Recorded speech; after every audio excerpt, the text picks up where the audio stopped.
rebellion politics, the opposite of what you know is politics. When corporate capital makes the government break their promise, it's a new day where people create the policy. The economy trickles up to eradicate the poverty. So get up, stand up, these are our demands. What we want our money back, so politicians get your hands up. Equal distribution of the land and the profits, an end to all war and a socialized democracy. Welcome to the Popular Resistance Report. This is our first report in the new Popular Resistance video studio, and we're excited to have as our first guest Ajamu Baraka. He is an internationally recognized human rights defender. He ran as the vice presidential candidate in the 2016 Green Party election, or presidential election.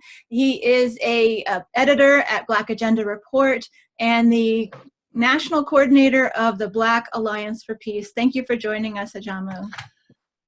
It's my pleasure to be with you on your first video. Let us ask first about your recent visit to Venezuela, which is a real hot spot. Tillerson, former Secretary of State, soon to be, did a tour calling for regime change. There's talk about war. You went down to Venezuela for a memorial or celebration of Hugo Chavez. Tell us about that and what you got from that visit. Well, yeah, we went down, as many people might know. March 5th was the 5th anniversary of the passing of Hugo Chavez. So we went down to be a part of those proceedings, and also to participate in what was going to be a joint meeting of people who went down for that event, and an album. And so we had a chance to sit down and talk with people from various parts of the world, and also talk with regular folks from Venezuela to kind of get a sense firsthand of what was happening in the country, and what was happening internationally in terms of how people saw Venezuela. So first, in terms of people from outside of Venezuela, many people are concerned, like we are, that the U.S. is really intent on using this window of opportunity before the election to, in fact, try to effect so-called regime change. Mm-hmm. The Venezuelans themselves are concerned, but they seem to believe that there will be an election. And they know that if there's an election, that Maduro and the party will win. But that, to me, I'm hoping that's true. But many of us from around the world are concerned about the real possibility of the U.S. attempting to use extra legal means to try to impose their interest, their agenda on the Venezuelan people. So we had conversations. We came out of the gathering with what is being referred to as the Caracas Declaration, and that's up on our site, the Black Alliance for Peace. I don't know if you all have it yet in English, but that declaration said basically that we, as part of the international community, believe it's important that we stand in solidarity with the people of Venezuela, that we uphold the principle of and support national sovereignty and national self-determination. We said also, too, that it's the responsibility of people around the world to, in fact, ensure that their governments, their states, also respect those principles. So we said we made that declaration. We declared also, too, that we were going to do whatever we needed to do to try to make sure that the integrity of that process and the rights of the Venezuelan people were going to be protected. So that was a very, very important gathering. It is, and the U.S. has been trying regime change in Venezuela really since Chavez was elected, certainly, and there's been economic warfare going on involving the United States and the oligarchs, and so there's an economic struggle as well as the threat of regime change. What's the mood there? There's real concerns. When I referred earlier to the perspectives of Venezuelans, it was primarily a number of the officials, and we know that they have to be optimistic. They have to believe that the integrity of their process. But we also do know that people they have to be concerned because the history of U.S. intervention is such that they have been very aggressive in attempting to impose their will on nations. And with the importance that Venezuela represents for all of Latin America and the emergence of resistance to neoliberalism, is really in the interest of the U.S. to continue to undermine and to, in fact, effect regime change there if they can. So we're really concerned about that, and there are people who are concerned about that also. In terms of the regular people, the regular masses, you know, when you look at the sectors of the population that are still voting for the party, or the United Socialist Party of Venezuela, the support is still remaining somewhat solid and consistent. We have to remember that there were elections for governor back in October, and the party won 17 of those 23 contests. And that's really a reflection of the still sustaining popular support for the process, but it also is an example of the concern that the U.S. authorities have, because of course they want to see the regime change or the government change, and they see that as a consequence of missteps by the opposition and their own interventions and the counterproductive results of those interventions, that there's a real possibility that if there's an election for a president, that Maduro will in fact win. That would then ensure that they will be in office for 6 more years. It would undermine further the opposition. It would split even more, and there will be elements of the opposition willing to cut deals, if you will, with the government to normalize the situation. So, you know, they're really concerned about the democratic possibilities of Venezuela. So the people believe that if they hang in, that they're going to be all right, even though, you know, the sanctions and the blockade, and that's what it is resulting in real pressure on the Venezuelan people. The government is attempting to try to make sure that the basic goods that people need to survive are provided, and that's why you have the government imposing these subsidized and regulated prices for basic goods, but that of course is driving for the more better off a black market process.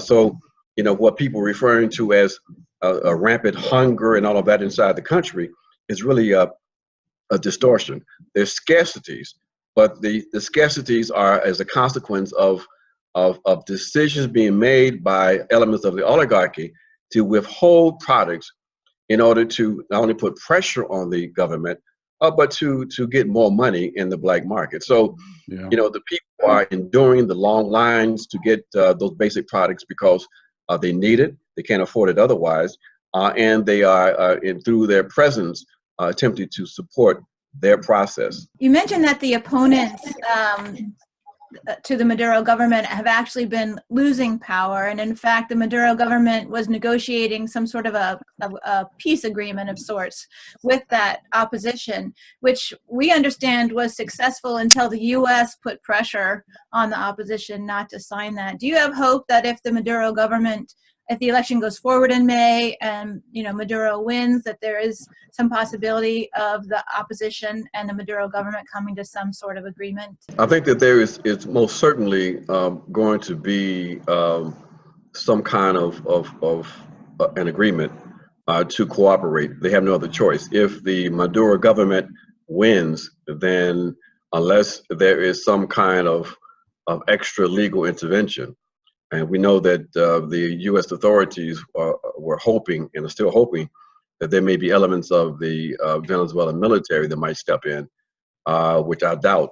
You know, one of the experiences we had was we went to a ceremony at a military base on the 5th anniversary of Chavez's passing, and it was almost kind of disconcerting to see military soldiers marching, and they had a part of the program where they were making these declarations, and to hear members of the military make their declaration of commitment to socialism and anti-imperialism is like, it just kind of it's kind of jarring, you know.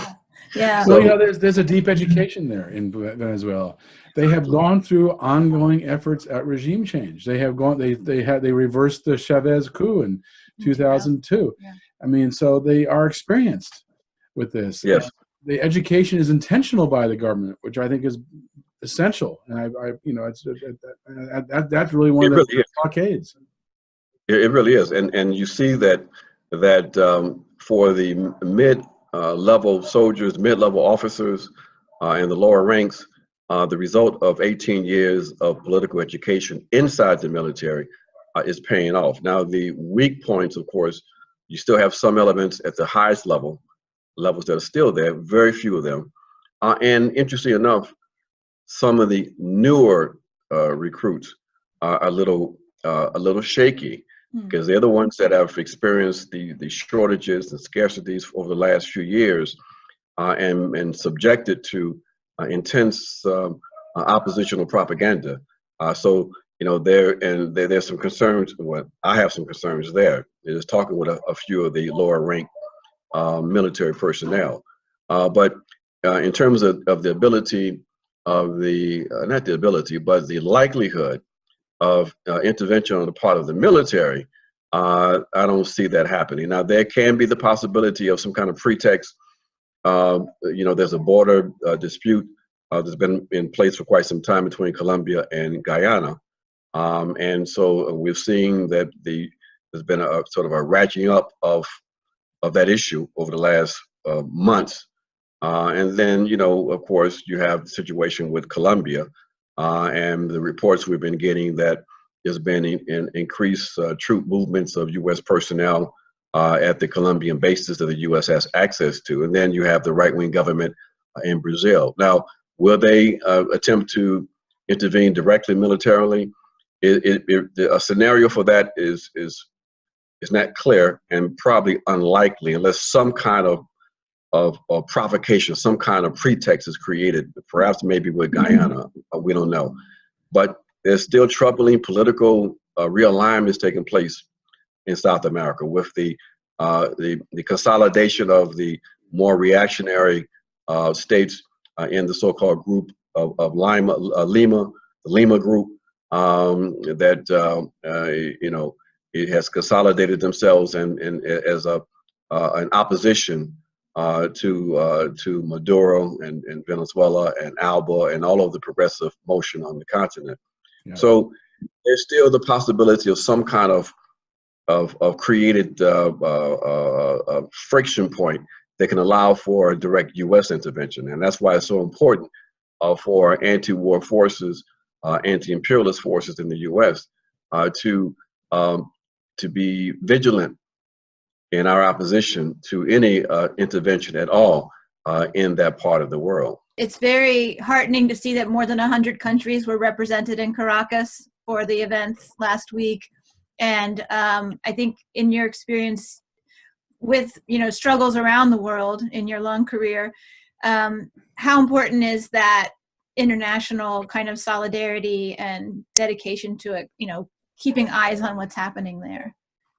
It's absolutely fundamental, and especially for those of us in the U.S. who are at the center of empire.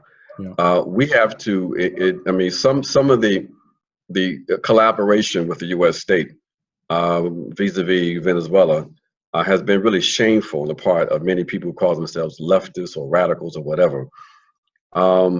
We have to avoid the arrogant position that because an experience, a project like Venezuela may not be unfolding in ways that we believe should be the correct path, which is interesting because we have not made a revolution in the U.S., but we have all these super revolutionary theorists that know exactly how you do that. Right. If we should avoid those kinds of conversations and just coalesce around the principle that we should not allow for U.S. intervention into these situations. That's right. So regardless of what is happening, and we know that internally in those countries, if we can agree that our position as citizens of empire is to put a brake on empire, then I think we will be fulfilling our responsibility to the people of Venezuela and our responsibility really to the world. Right. The opposition has made so many mistakes. The violent protests were counterproductive. When they won the National Assembly, the first bill they introduced, an amnesty bill that essentially lists all their crimes. Right.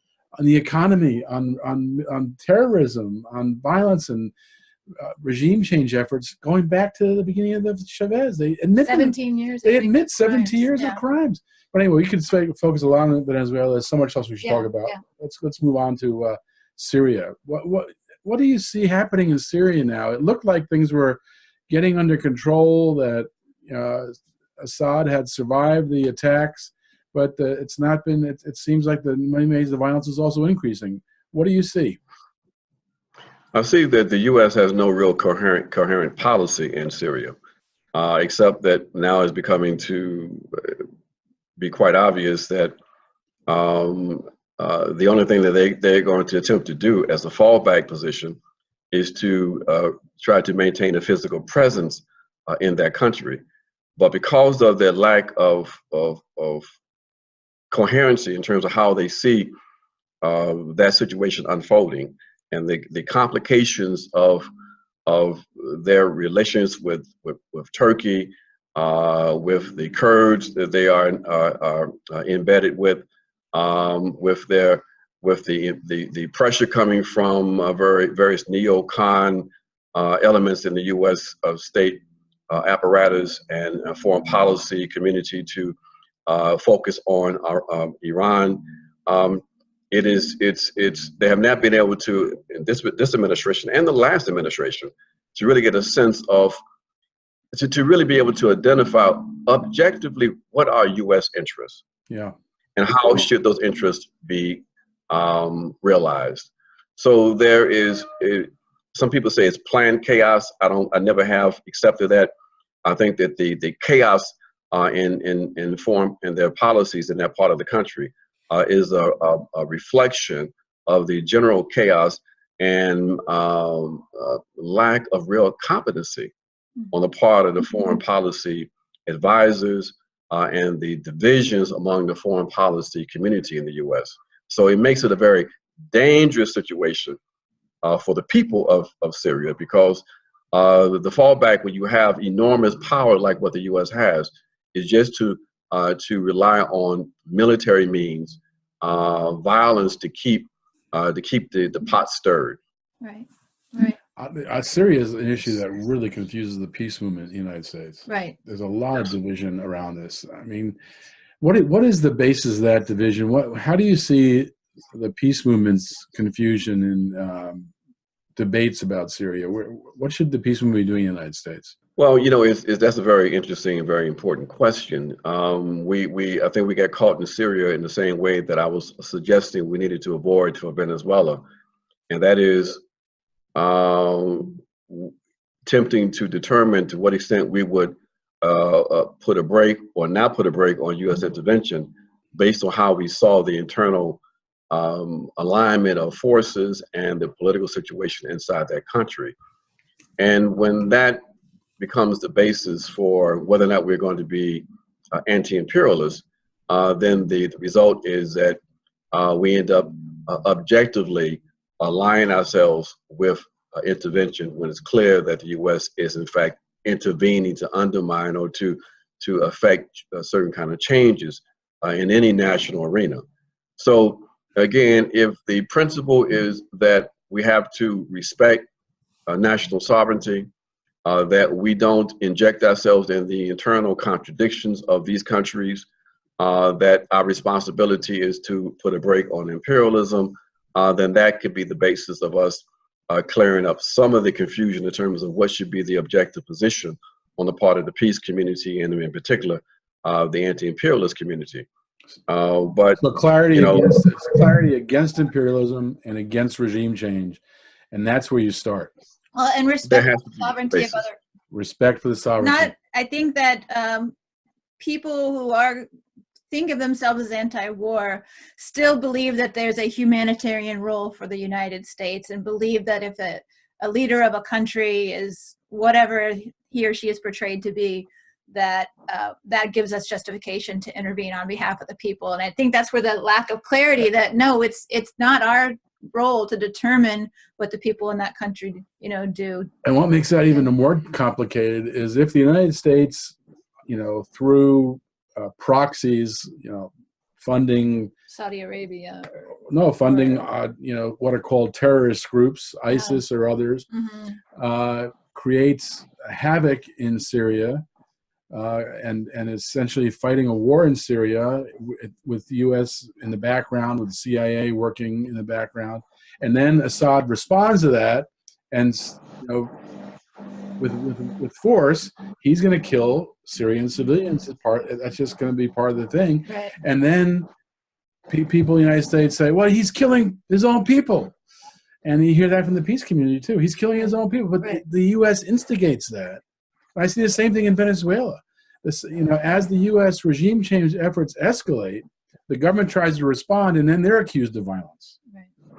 Well, that's why we have to try to avoid those kinds of we can make the analysis. Of course, we all have that kind of individual will to do that. But politically, it gets kind of sticky and complicated, because while governments will engage in certain kinds of activities to support or to maintain their hegemony, the interpretation of that is open to different kinds of views.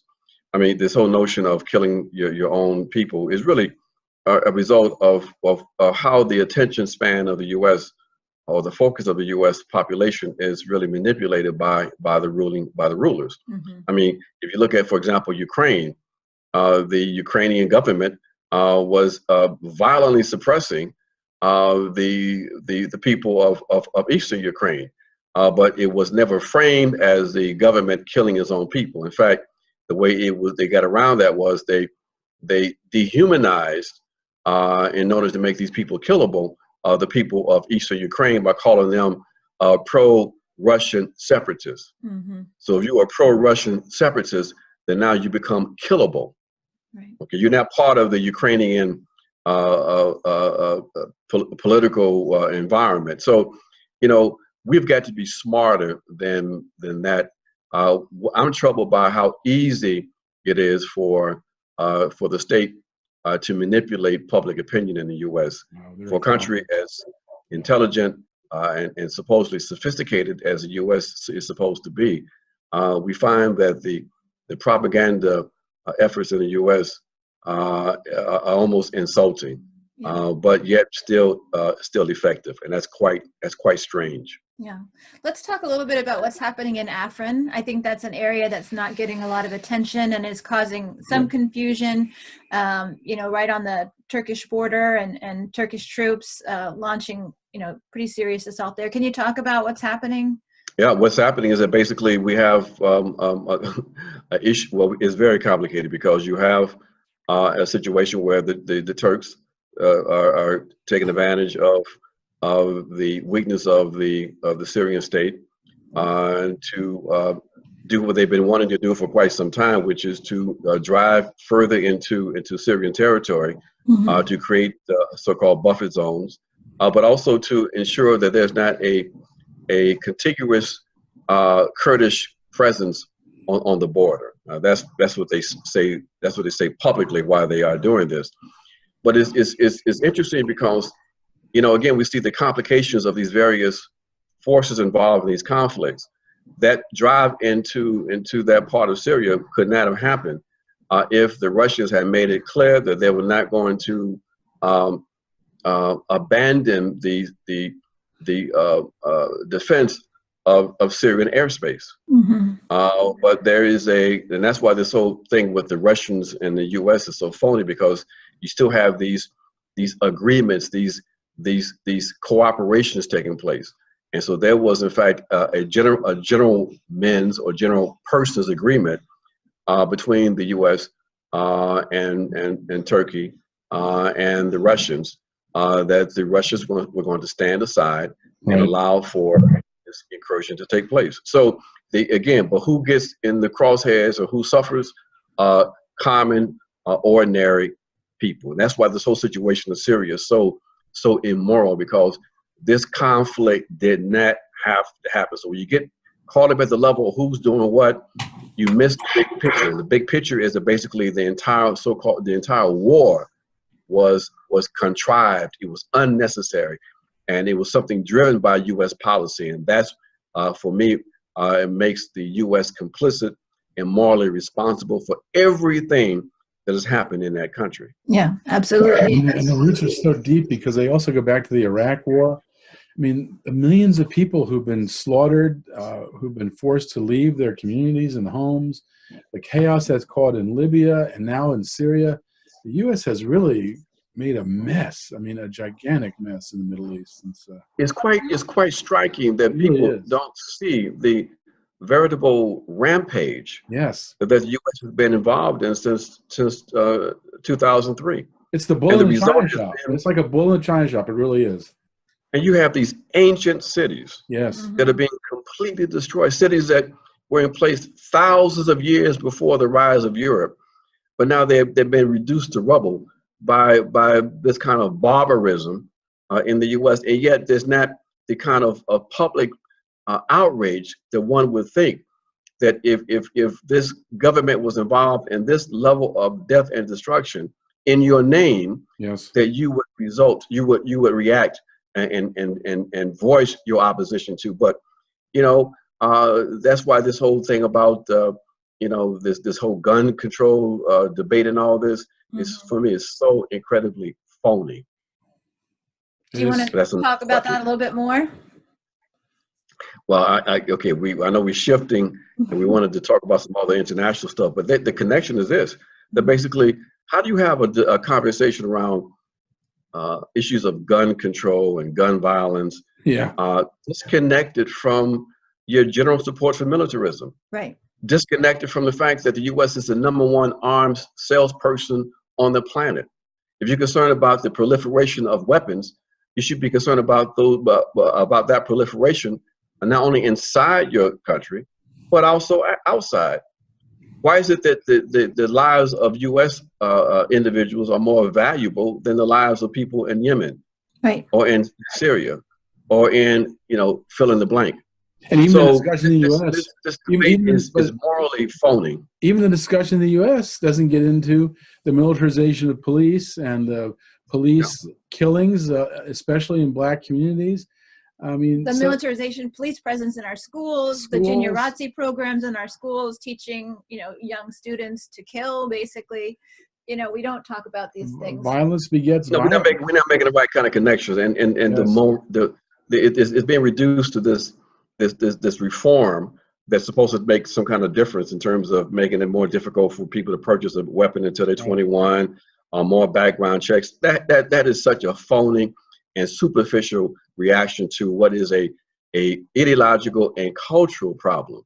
Right. Roxanne Dunbar Ortiz just put out a book called Loaded, and she puts into a very interesting perspective the whole Second Amendment, is its meaning and evolution, and she clearly demonstrates that this Second Amendment is part of U.S. culture in terms of the violence that it generated, the militias that are supposed to be the well-regulated militias, and the militias were being used to murder and indigenous people and to capture and control enslaved Africans. Right. So it's all part of the settler colonial experience, and that kind of mentality is still with us today because settler colonialism continues. So, these are the kinds of conversations we need to have in order to make the right kind of connections to win these kids over who are concerned about gun violence, win them over to a pro-peace, an anti-war position. Right. Anti-violence position, and really a revolution of consciousness that questions a lot about U.S. history and culture. Absolutely. Let's do some more international. North Korea, some signs of hope. Mike Pence made an embarrassing visit to the Olympics, where he really showed anti-diplomacy. Refused to even acknowledge really Kim Jong-un's sister, who was there. Just totally embarrassed the United States in the way he behaved. Right. While he wasn't doing his anti-diplomacy, there was diplomacy going on between the South and the North. Right. They started this process, and that's moved now to next steps, There have where been some visits from the South to the North to continue to discuss peace and potential working together as, you know, a more united nation, one nation. And now there's talk, they even pushing now for Trump to come, and Trump seemingly on a whim in the Oval Office, when he got a report about these meetings, agreed to come and meet with the North Korean leader. How do you have any hope in North Korea? Is there some positive there, or what's your sense of the overall situation there? I'm concerned. I don't have the same level of hope that maybe some other people might have. I'm still troubled by what is unfolding with that situation. I think the most positive signs was the increased contact and communication between the North and the South. No question. The Korean people themselves. Yes. I still believe that the Trump administration is committed to some kind of intervention to force the North Koreans to do what we all know they're not going to do, and they're not going to denuclearize as long as they're facing the threats from the U.S.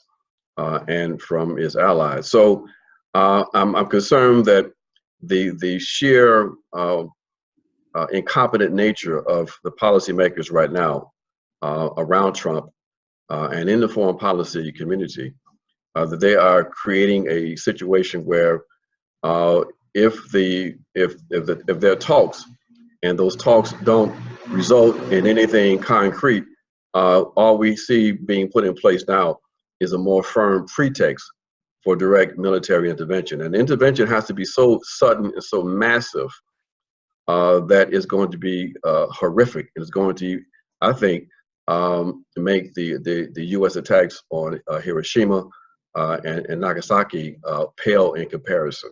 Yeah. I really believe that's a real the U.S. possibility. Is certainly not going to give up. I don't think the Koreas are such an important location geopolitically with Russia, with China. I just don't see the U.S. being willing to give up our control of that region. Well, it's such a deep policy. I mean, the first U.S. excursion out of the continent, 1860s, yeah, was to Korea. Yeah. And then look at the history since World War II. Right. I mean, this is a deep policy, and it's not going to be changed. And I while there was some hope by some about the meeting, and we obviously want to encourage discussion, when you put Pompeo in, well, that's, yeah, as Secretary of State, who is like extremely anti-Korea, he puts regime change ahead of denuclearization. Right. And obviously, the United States wants regime change. North Korea is on the border of Russia and China. U.S. wants a government there that's on its side, so it can move its troops to Russia and Chinese borders. Right. I mean, so yeah. It's with Pompeo especially, I think the die is cast. This is going to be an excuse for more escalation, not a movement toward peace. I'm sad to say. Which is very dangerous, because the Chinese are not going to allow, as they said very clearly, they're not going to allow regime change in North Korea. Right. And so they will be on a collision course with the Chinese, which is part of what I think Trump really wanted to do from the very beginning. See, if there was any coherent thinking in terms of Trump's foreign policy coming into office, it was for him to somewhat reconcile with the Russians in order to turn the full attention of the U.S. Foreign policy apparatus toward the Chinese. He's always been anti-Chinese, and there are elements of the foreign policy community that believe that agree with that. That the real challenge to U.S. Global hegemony is not from Russia; it's from China. Well, Ajamu, that's also Obama's and Clinton's policy. Asian pivot. Yes. Them. They hope to get out of the Middle East. They drop that tar baby in the Middle East, put some NATO troop bases along the Russian border, hold them in check, but then to shift to China with the Asian pivot. And so this is not just Trump policy, this is U.S. policy. Exactly. You remember, you both recall the ridicule that Romney received Yes. when he slipped up and exposed ruling class thinking Right. in public and said that the Russians were a major threat. Because at that point, the Obama administration, they were already sending signals that basically everything's going to be cool between us and you. Right. But now, just 4 years later, the Russians became the number one boogeyman on the planet. So, yeah, I think that the Trump instincts in terms of identifying the Chinese as more of a threat than the Russians is probably, from the point of view of imperialism, U.S. imperialism, is probably more correct than the other way around. Right. When you look at purchasing power parity GDP, which is a better measure of GDP than the Of a nation status. traditional. Right. The United States is third in size, behind China and the EU. Right. And if you look at the U.S. economy, it's such a fragile economy. It's built on such, false pretenses. The whole stock market is so overcharged. We hit a recession again, which is going to come in a year or two. The nervousness about China being more powerful economically is this year. But now Russia's kind of shuffled the deck, because now Russia's military technology, with Putin just announced a week ago, makes them a military threat, or at least a military check. So it's a much more dicey situation now for the United States than it's ever been when it comes to those powers. Well, we could get deep into that, but in the interest of time, there is a President Trump announced that he wants a military parade in Washington, D.C. Yeah. We were all, part of that kind of group that met last month to talk about a response to that. Do you want to talk about that military parade in the context of what's going on? Well, the military parade is interesting that it's taking place proposed right at a point where, as we said earlier, there's this national debate around issues of gun control and violence. Yeah. And it shows the complete psychological disconnection between that conversation and militarism. Yeah. The assumption is that everyone understands that there's a disconnect, there's no connection, and that militarism and asserting U.S. military might is something that should be supported, accepted, and supported. So it's interesting that it's taking place. It's important that it's clear opposition to this. I think that we have to demonstrate that there are sizable numbers in the country that are opposed to U.S. militarism, and I think this may be a misstep. I think it may be an opportunity for us to demonstrate that there is a real anti-war sentiment here in this country. We all have been part of the conversations around how we revive the anti-war movement here in this country. Mm-hmm. And we know that there was a lot of resistance to a national mobilization, for example. And so we compromised, and now we're asking people to engage in regional and local mobilizations on April 14th and 15th, which is important. In those mobilizations, we're hoping people raise the issue of this parade as part of the attempt to normalize militarism. But the fact that now we're going to mobilize in opposition to the parade, if it happens, and be in massive numbers in DC in November, we have our national mobilization, which I think is very important. So, I think 2018 is going to be a key year for the revitalization, the reviving of an effective anti-war, pro-peace, and even anti-imperialist movement here in this country. Yeah. So the website is notrumpmilitaryparade.us. That's right. People can go there, sign up. If you're part of an organization, get your organization to sign up and plan to come to Washington, D.C. It's so sick. The plan right now is for the finale to be, starts at the White House, marches down Pennsylvania Avenue to the Congress, and then Trump will be at the Congress surrounded by Medal of Honor winners while the planes are flying overhead.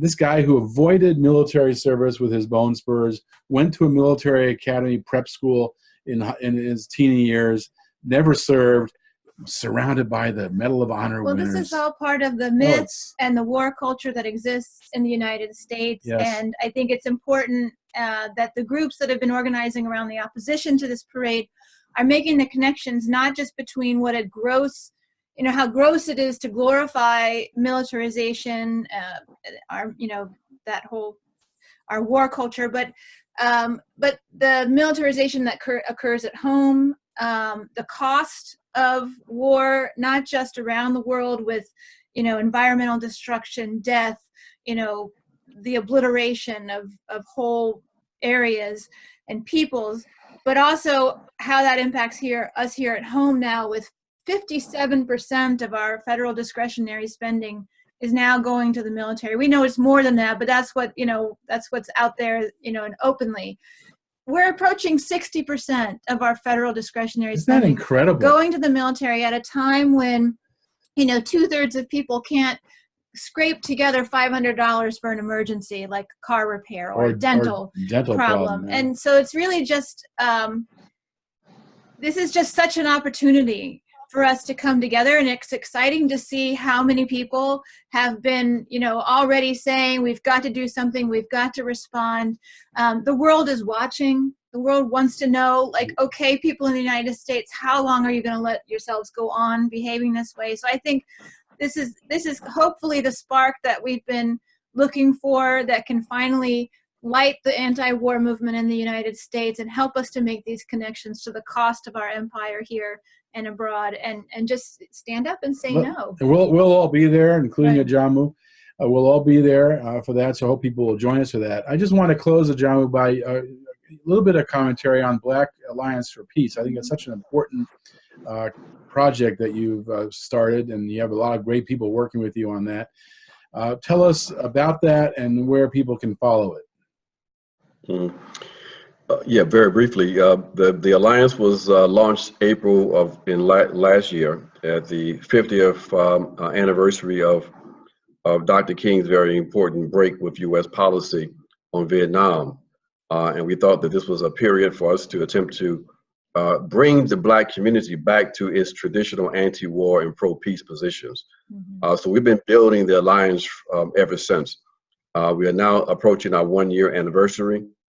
We see the alliance as not only important in terms of galvanizing a Black anti-war position again, but we see the alliance as part of the efforts to attempt to revive the broader anti-war, pro-peace movement in the U.S. That's vitally important.